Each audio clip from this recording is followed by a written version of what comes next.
American president Donald Trump ഇപ്പോൾ ഒരുപാട് വിപ്ലവകരമായിട്ടുള്ള ഭരണപരിഷ്കാരങ്ങളും വിവാദപരമായിട്ടുള്ള ഭരണപരിഷ്കാരങ്ങളും അനുദിനവും നടപ്പിലാക്കിക്കൊണ്ടിരിക്കുകയാണ്.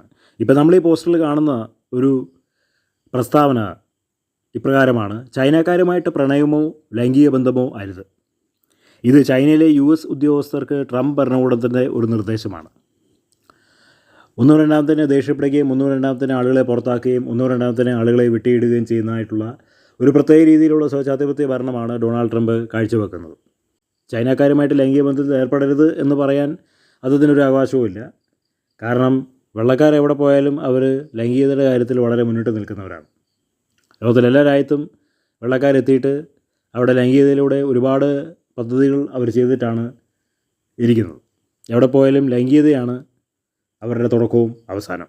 അപ്പോൾ ചൈനയിലും അതിന് പറ്റുന്ന സാഹചര്യങ്ങളുണ്ടെങ്കിൽ വെള്ളക്കാർ അതിലേർപ്പെടുന്നതിൽ ഒട്ടും തന്നെ പിന്നോട്ട് പോവുകയില്ല. ബിക്കോസ് അവർക്ക് അങ്ങനത്തെ ഒരു ജീവിതശൈലിയാണ് ഉള്ളത്.